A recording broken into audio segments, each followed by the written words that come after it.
Hi friend, welcome to R academy. তো যে সমস্ত ক্যান্ডিডেট তোমরা মাধ্যমিক পরীক্ষা দেবে তাদের জন্য মোস্ট ইম্পর্টেন্ট সাজেশন এখানে বহুরূপী গল্প থেকে তোমাদের সেই সাজেশনগুলো আছে, এমসিকিউ প্রশ্ন প্লাস 1 নম্বর প্রশ্নগুলো আমরা একটু দাগ দিয়ে দেবো তোমাদেরকে। তো এই প্রশ্নগুলো দেখো, আশা করি এর বাইরে কিন্তু প্রশ্ন থাকবে না, খুব ইম্পর্টেন্ট প্রশ্ন। তো চলো কথা না বাড়িয়ে ক্লাসটা শুরু করি। ভিডিওর নিচে ডিসক্রিপশনে হোয়াটসঅ্যাপ গ্রুপ আছে, চাইলে তো সেখান থেকে তোমরা জয়েন হয়ে থাকতে পারো। সেখানে ভিডিও আর একটা টেলিগ্রাম চ্যানেলের লিঙ্ক আছে, সেই লিঙ্কে দুটোর মধ্যে একটাতে তোমরা জয়েন হয়ে থাকবে। সেখানে থেকে তোমরা কিন্তু ভিডিওর যে নোটিফিকেশান সেখানে পেয়ে যাবে, আর চাইলে তোমরা চ্যানেলটিকে সাবস্ক্রাইব করে রাখতে পারো। 1 নম্বর প্রশ্ন দেখো, হরিদার এই ভুল ক্ষমা করবে না, কে ক্ষমা করবে না? অদৃষ্ট, তো হরিদা। তারপর 2 নম্বর দেখো, বিচিত্র সব ছদ্মবেশ ধারণা করে বহুরূপী স্বাস্থ্য। বিচিত্র সব ছদ্মবেশ ধারণা করে বহুরূপী স্বাস্থ্য, কে স্বাস্থ্য? হরিদা। খুব ইম্পর্টেন্ট প্রশ্ন, এটা তোমরা জানো এগুলো। দেখো তারপর 3 নম্বর, কি করলো, করবো বললো, সরি কি করব বল, ইচ্ছে তো হলো না, ইচ্ছেই হলো না, কি ইচ্ছে হয়নি? টাকা নিতে। অপশান এ, টাকা নিতে আর হরিদার ইচ্ছে হয়নি। তারপরে দেখো নেক্সট প্রশ্ন কি বলেছে, যখন হরিদা বহুরূপী সেজে জগদীশবাবুর বাড়ি গেল তখন তার গায়ে ছিল কি? অপশান বি, সাদা উত্তরীয়।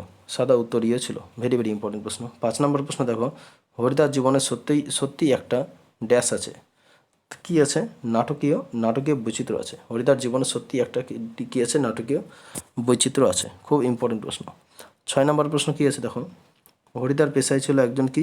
বহুরূপী। তাহলে হরিদার পেশায় ছিল একজন কি? বহুরূপী ছিল। খুব ভেরি ভেরি ইম্পর্টেন্ট প্রশ্ন। তারপরে সে কি? 7 নম্বর প্রশ্ন, সে ভয়ানক দুর্লভ জিনিস। ভয়ানক দুর্লভ জিনিস বলা হয় অপশান ডি, সন্ন্যাসীর পায়ের ধুলো পাওয়া। তাহলে সন্ন্যাসীর পায়ের ধুলো পাওয়া, সেই ছিল একটা ভয়ানক দুর্লভ জিনিস।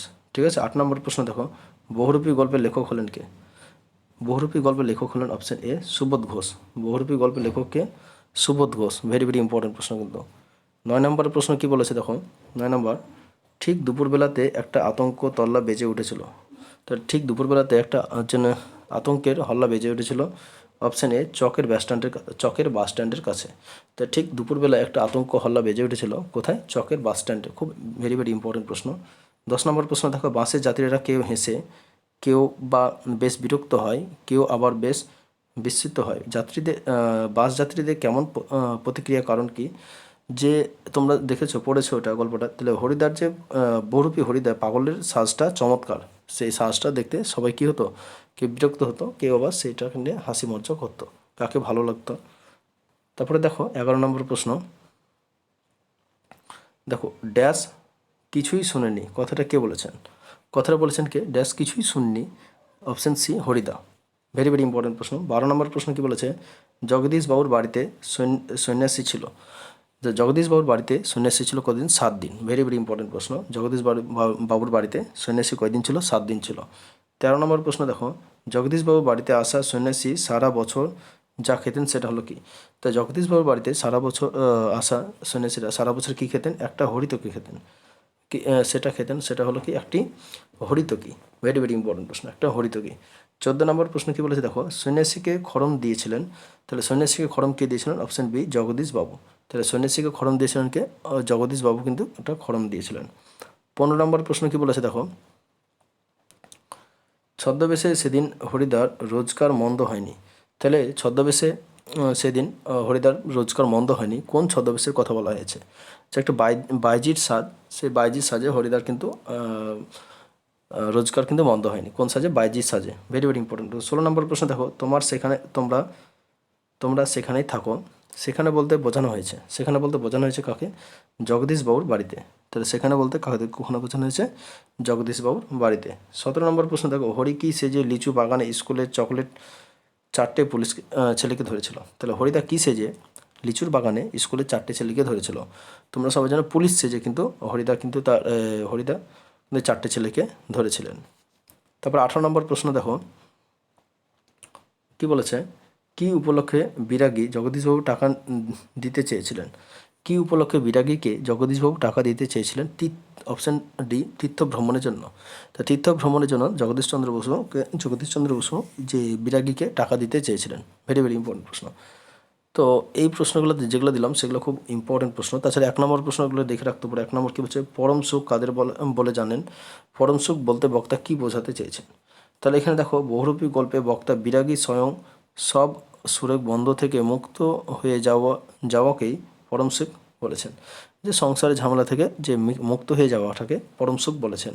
খুব ভেরি ভেরি ইম্পর্টেন্ট লাইন কিন্তু। এখান থেকে তোমাদের বড় প্রশ্ন থাকতে পারে হরিদার জীবনে নাটকীয় বৈচিত্র্য কী? এই যে হরিদার জীবনে নাটকীয় বৈচিত্র্য, এখান থেকে কিন্তু খুব ভেরি ভেরি ইম্পর্টেন্ট প্রশ্ন, এখানে বড় প্রশ্ন থাকতে পারে।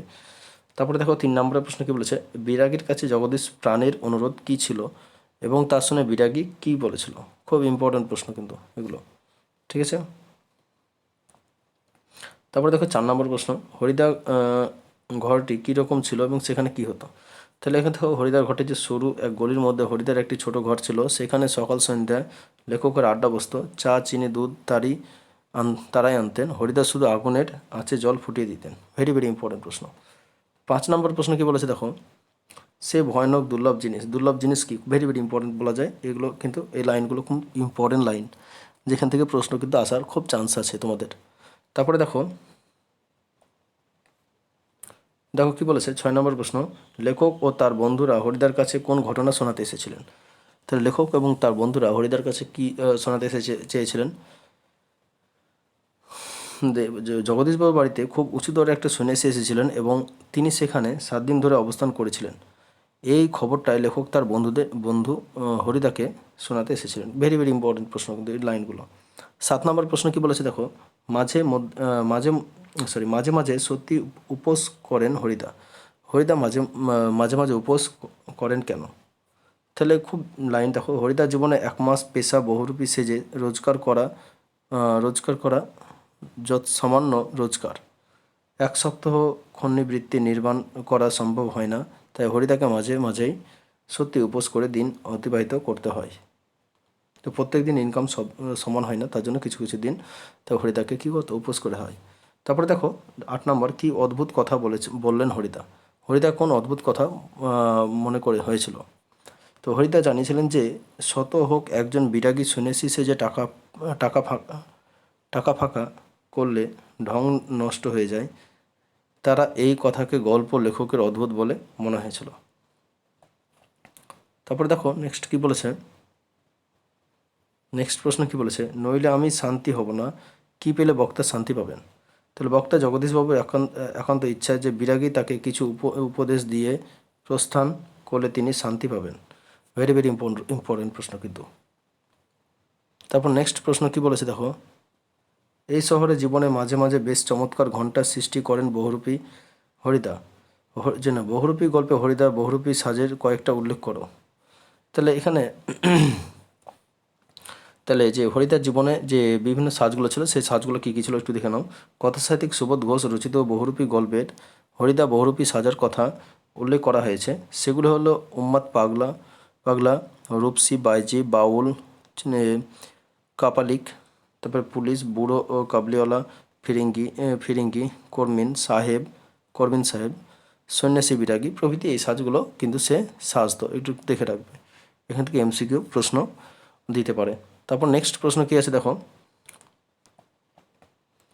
জটাজুটধারী কোনো সন্ন্যাসী নয়। জটাজুটধারী কোনো সন্ন্যাসী নয়, উদ্দিষ্ট ব্যক্তিতে সন্ন্যাসী না বলার কারণ কি? খুব ইম্পর্টেন্ট লাইন, এগুলো একটু দেখে রাখবে। তারপরে দেখো, জগদীশবাবুর 2 বিস্মিত চোখ অপলক হয়ে গেল। কি দেখে জগদীশবাবু এমন অবস্থা হয়েছিল?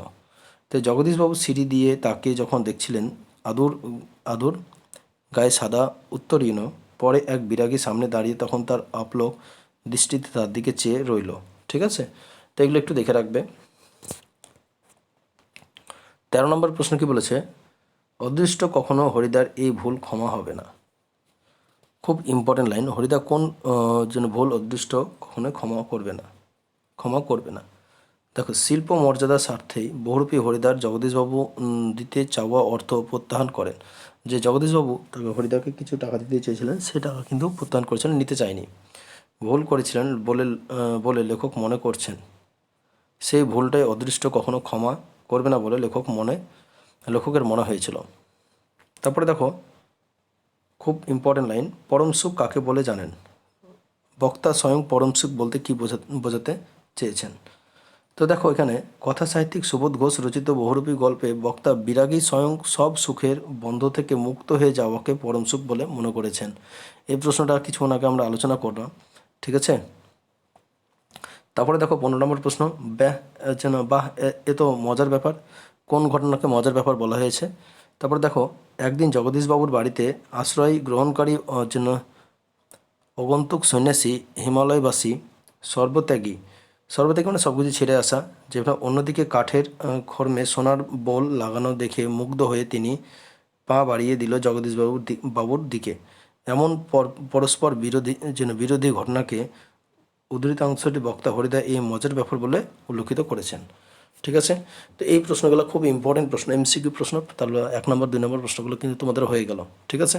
এর বড় প্রশ্ন আছে যেগুলো 3 নম্বর 3 নম্বর আছে প্রশ্ন, সেগুলো আমরা পরে ভিডিওতে আলোচনা করব। আমরা একটা ভিডিও দিব বড় প্রশ্নের জন্য। তো আজকের ভিডিওটা এই পর্যন্ত, যদি ভালো লাগে অবশ্যই বন্ধুদের মধ্যে শেয়ার করে দিবে। তো আজকের ভিডিওটা এই পর্যন্তই, ধন্যবাদ।